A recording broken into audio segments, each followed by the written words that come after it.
O respeito e o cuidado com o planeta passam antes pelo conhecimento, que chega até nós pelas pesquisas que são feitas nas universidades. Elas que produzem os saberes que levam ao ensinamento. É no território do ambiente acadêmico que perguntas são feitas com a disposição de gerar respostas. E nesse sentido que podemos dizer que pesquisar é preciso e precioso. A TV Unip realiza uma série de reportagens sobre os estudos que ultrapassam os muros da universidade e nos ajudam a compreender e transformar o mundo em que vivemos.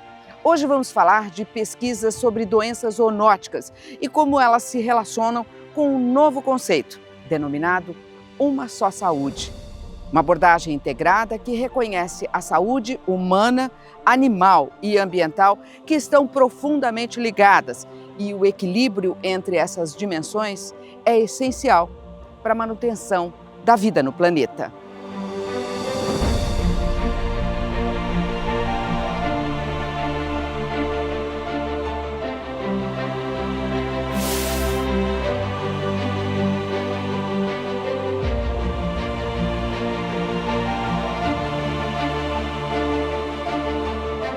O desequilíbrio ambiental, o clima em fúria, as doenças emergentes, o ambiente da pandemia.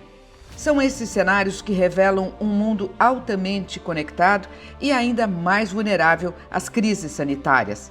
A relação entre pessoas, os animais e o meio ambiente nunca esteve em tamanha evidência e, ao mesmo tempo, tão ameaçada.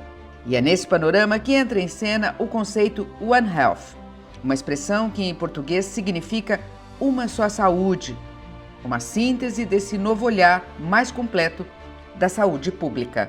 Então, estamos todos no mesmo barco.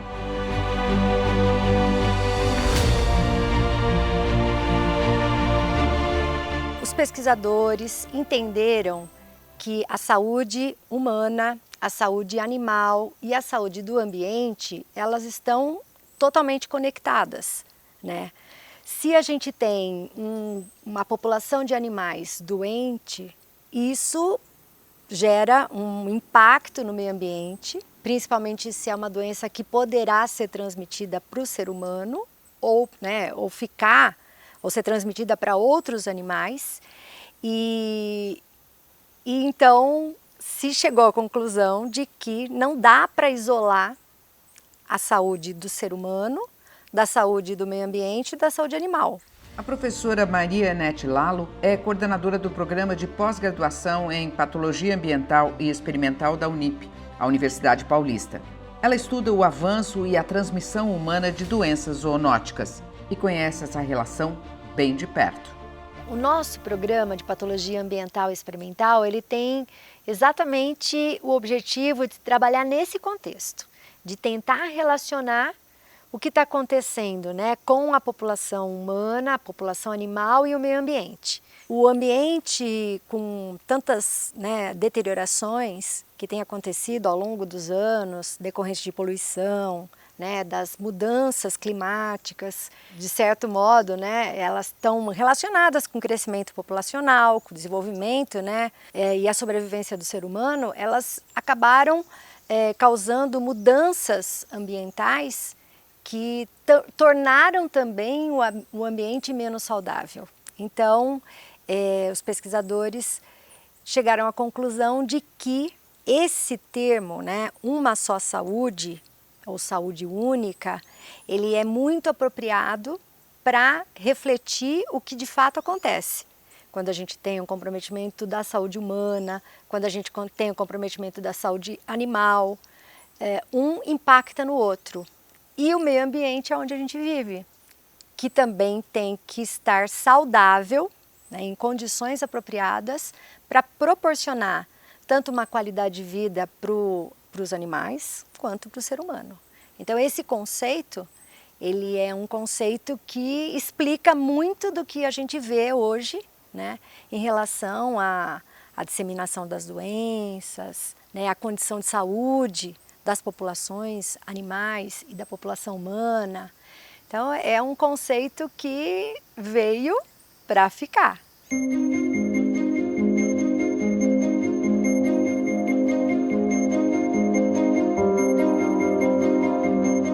longo da história, os surtos, as epidemias e até as pandemias mostraram que a saúde humana não existe de forma isolada.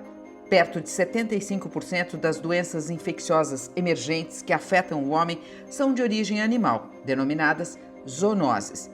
Elas são classificadas como doenças emergentes porque constituem infecções novas ou ainda com rápido aumento de incidência e alcance geográfico. A gripe aviária e a SARS, sigla que em inglês significa Síndrome Respiratória Aguda Grave, são exemplos de ocorrências mais recentes que geraram forte preocupação ao planeta. A SARS é causada por um coronavírus e teve a origem de transmissão vinda de morcegos, passando por animais silvestres comercializados até alcançar os seres humanos.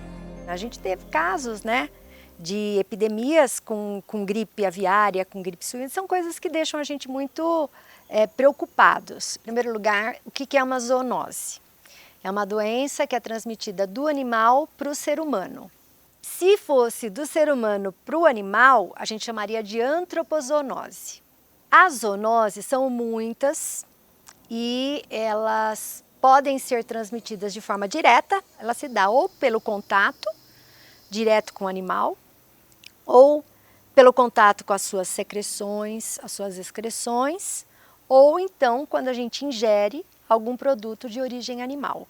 Então isso pode acontecer. A SARS teve início no sul da China. Em poucos meses, ela cruzou fronteiras e se transformou em alerta global. Entre 2002 e 2003, a doença se espalhou por mais de 30 países, infectou 8 mil pessoas e causou a morte de outras 800 pessoas. Essa rápida disseminação mostrou um mundo cada vez mais vulnerável e muito mais conectado.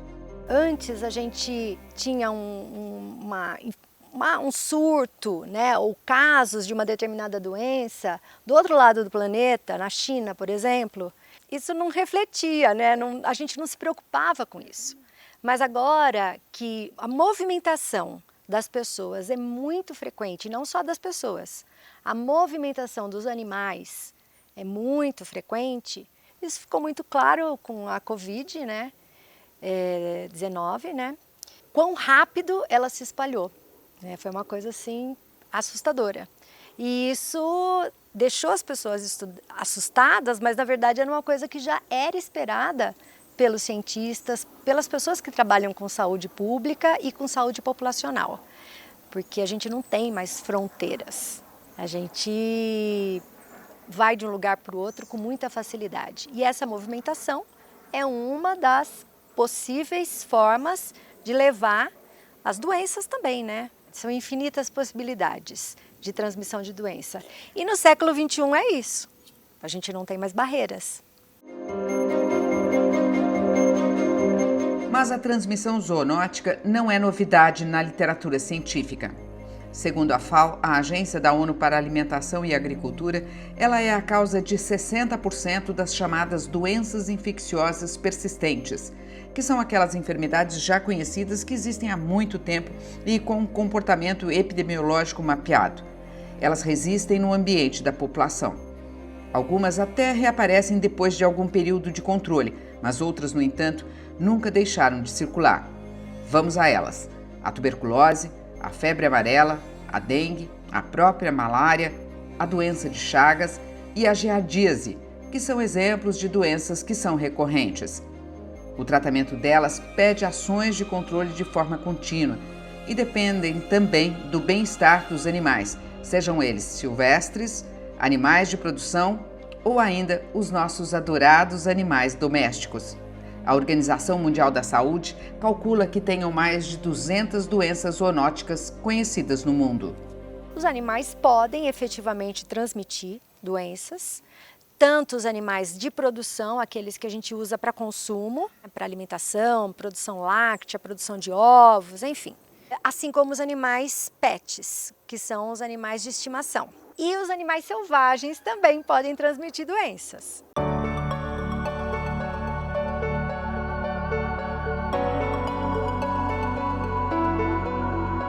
A professora Anete atua na área de medicina veterinária com a pesquisa direcionada a doenças infecciosas. Na Unip, os estudos dela envolvem patógenos oportunistas, fungos e protozoários que se aproveitam da baixa imunidade para se desenvolver em animais e também no organismo humano, que causam doenças graves e, o que é pior, podem levar à morte. A gente é um programa ligado à área de medicina veterinária, então a gente começa pelos animais, né? E a gente extrapola, porque nós trabalhamos com muitas doenças que são zoonoses, e a gente extrapola o que a gente compreende nos animais para o ser humano e tenta relacionar com o ambiente, né? Tentar buscar fatores que estejam ligados a isso. Então, o papel da universidade é esse, é busca de conhecimento, exatamente para achar soluções que resolvam questões locais, regionais e nacionais e, se puder, internacionais, né? Esse é o nosso objetivo. Uma questão central da pesquisa é a giardíase, uma das parasitoses mais comuns, principalmente em locais onde o saneamento básico é precário. Diarreia, dor abdominal, fadiga e perda de peso são alguns dos sintomas. Giardia que as pessoas têm e que se tratam é uma doença de transmissão hídrica. A gente se infecta bebendo água. E os animais de estimação, os animais de produção, os animais selvagens e a população humana, todo mundo pode ter.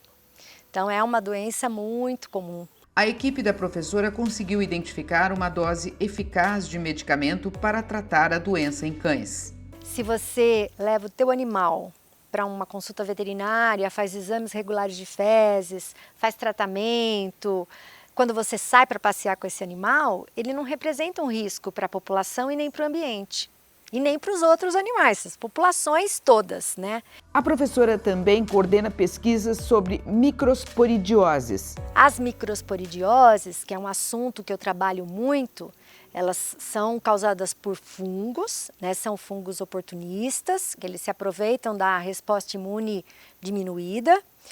E a gente pouco sabe quanto que eles podem ser transmitidos dos animais para a gente. Que eles existem nos animais, eles existem, assim como existem também essas doenças no ser humano. Os microporídeos são fungos unicelulares que invadem células dos intestinos, dos olhos, dos pulmões e até mesmo de outros órgãos. A transmissão acontece em geral por ingestão de água ou alimentos contaminados. E assim, eles podem causar diarreia, dores abdominais, perda de peso, pneumonia e infecções nos olhos. As pesquisas da Unip procuram compreender como o organismo infectado consegue se defender do patógeno e se curar da doença. O grupo de microsporidiose em medicina veterinária que eu tenho é praticamente o único no Brasil. A gente tem poucos pesquisadores que trabalham com isso. Então a Unip, ela é praticamente uma referência dentro dessa área que eu trabalho. Cientistas e organizações como a OMS, Organização Mundial da Saúde, já classificaram os fungos resistentes e oportunistas como uma ameaça à saúde global. O tratamento dos fungos não é uma coisa fácil. Os fungos, eles têm formas de resistência no meio ambiente, geralmente esporos, né? Eles têm algumas formas em que, nossa, pode ficar muito frio, pode ficar muito quente, pode bater sol e eles sobrevivem. Sem dúvida nenhuma, doenças causadas por fungos podem causar uma próxima pandemia. Agora, que fungo seria esse, ninguém sabe, mas que existe uma possibilidade. Porque também as doenças fúngicas, elas podem se espalhar pelas populações, várias populações animais, na população humana, ficar no meio ambiente, né? A gente vê, né? Aqui mesmo, no meio do mato, a gente vê fungos aí, né? Encostados, parados no tronco das árvores, então tá cheio, né? De fungos. Mas patogênicos, não. Mas existe uma possibilidade grande e não muito remota de que eles possam ser causa de uma próxima pandemia.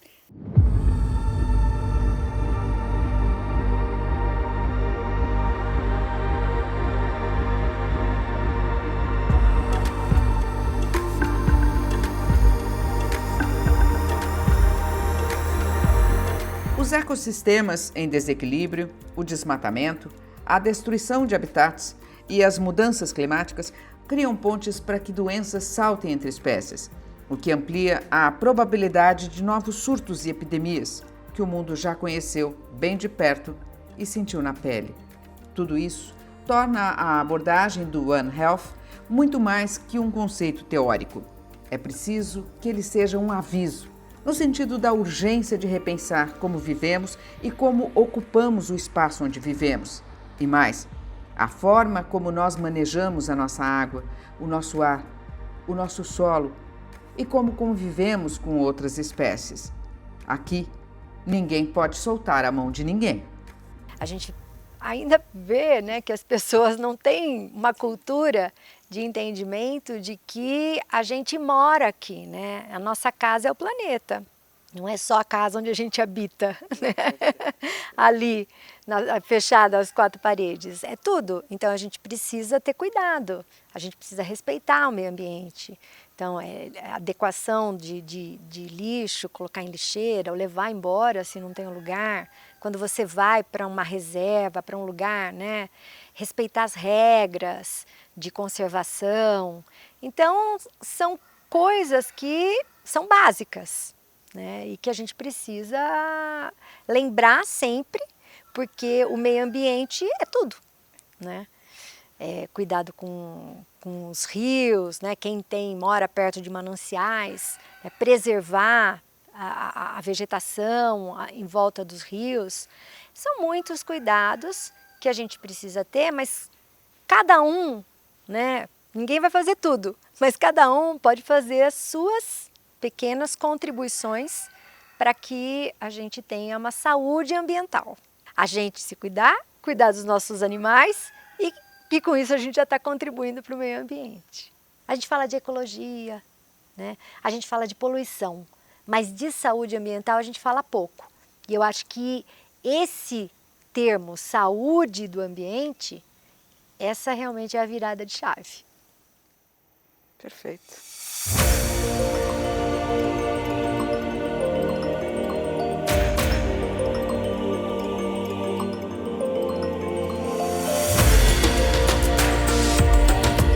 Em um lugar onde pessoas e animais, cidades e florestas se conectam por limites de fronteiras, proteger a saúde exige respostas que sejam capazes de se juntar, somar.